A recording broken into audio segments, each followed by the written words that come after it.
lalu, aku sempat mikir otakku ini beneran rusak. Serius, ini bukan lebay. Tiba-tiba aku ngerasa aku itu pelupa parah, susah fokus, mudah burn out, dan juga aku itu mudah ke-distract sama hal-hal terutama notifikasi HP. Dan yang paling bikin aku tersadar, tulisan tanganku ini berantakan. Padahal dulu tulisanku itu rapi banget. Tapi karena sekarang kerjaan aku full ketik di laptop, di HP, jadi aku jarang banget pegang pulpen. Sampai suatu hari ada satu dokumen yang harus aku isi pakai tulisan tangan. Dan ternyata tangan aku kaku guys. Salah eja, typo, pokoknya otak aku ini nggak sinkron sama tangan aku. Mungkin ini bisa terjadi entah itu karena brain rot atau mungkin karena kebiasaan aku jarang nulis tangan. Tapi pastinya pelupa, susah fokus, kelelahan mental itu salah satu gejala dari brain rot.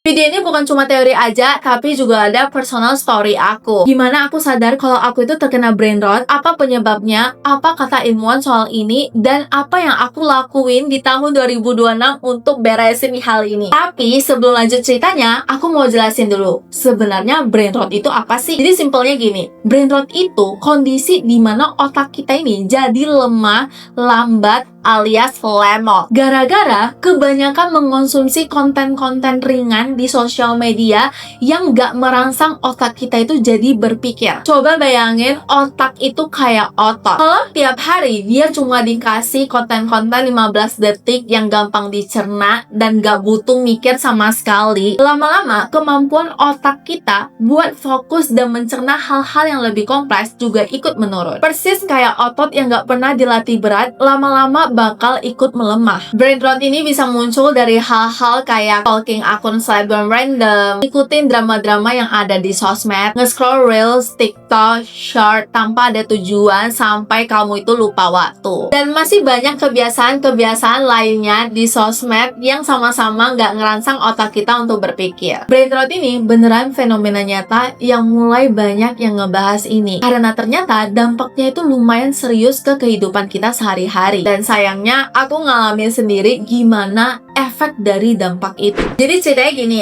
aku tuh dari dulu memang udah bangun bisnis, sekarang juga udah punya tim, jadi waktu aku itu lumayan fleksibel dan aku bisa kerja remote. Enak sih di satu sisi, tapi ternyata ini tuh pisau bermata dua. Gejala pertama yang bikin aku sadar, aku itu pelupa banget. Bukan lupa taruh kunci ya guys, tapi kayak lagi ngomong, terus lupa mau ngomong apa. Gejala kedua, susah fokus. Lagi baca, tapi nggak nyantol. Jadinya aku harus berulang-ulang baca lagi biar dapet intinya apa. Gejala ketiga, aku jadi sering typo, salah eja, bahkan tulisan tanganku itu berantakan. Mungkin karena aku sering ngetiknya itu di laptop, di HP, pakai bahasa gaul, bahasa-bahasa singkat, jadi ya bikin tulisan aku jadi berantakan. Di titik ini, aku mulai shock karena ini tuh bukan soal males doang. Ini kayak ada yang salah sama cara otak aku kerja. Dan waktu itu aku sadar kayaknya bukan cuma aku doang yang ngalamin hal ini. Coba kalian jujur sama diri kalian sendiri, pernah nggak kalian itu nge-scroll TikTok, threads Instagram sampai nggak terasa udah 3 jam berlalu, tapi kamu sama sekali nggak ingat tadi itu nonton konten apa aja? Kalau iya, kita sama. Aku coba mikir apa sih yang berubah dari hidup aku belakangan ini. Jawabannya adalah zombie scrolling. Awalnya niat aku itu positif, aku pengen jadi content creator, pengen lebih sering bikin konten, jadi aku jadi lebih sering nge-scroll untuk cari ide, referensi. Tapi ya algoritma itu kan didesain biar bikin kita itu jadi betah, dan niatnya sih cari ide 10 menit, 20 menit, sampai gak terasa udah berjam-jam. Dan ini sering banget aku ulangi hampir tiap hari. Ditambah lagi, kerjaan aku ini lumayan fleksibel. Waktu luang yang seharusnya aku pakai untuk istirahat otak, malah aku pakai untuk scrolling. Jadinya otakku ini gak pernah bener-bener rehat, terus-terusan nerima informasi cepat, potongan-potongan pendek, tanpa jeda. Nah, ini yang bikin otak kita istilahnya membusuk pelan-pelan. Bukan secara medis ya, tapi kemampuan fokus, daya ingat, menyerap informasi, dan juga berpikir secara kritis itu jadi ikut menurun. Karena otak kita itu udah terbiasa sama stimulasi instan, jadi kalau disuruh mikir lebih kritis, lebih keras, itu butuh usaha. Dan ternyata efeknya itu luas banget. Otak kita jadi tumpul, mood berantakan, kehilangan waktu tanpa sadar, ngerasa sibuk padahal nggak produktif. Pas aku dalamin ini lagi, aku baru ngerti kenapa kebiasaan kayak gini itu susah banget diputus. Menurut Dr. Anna Lembke, profesor psikiatri dari Stanford University, otak kita itu punya yang namanya dopamine loop, siklus yang bikin kita jadi kecanduan sama konten-konten instan. Jadi tiap kali kita nge-scroll video-video lucu atau menarik, otak kita itu kasih hadiah yang namanya dopamin, yaitu hormon kesenangan. Itu yang bikin kita jadi pengen nge-scroll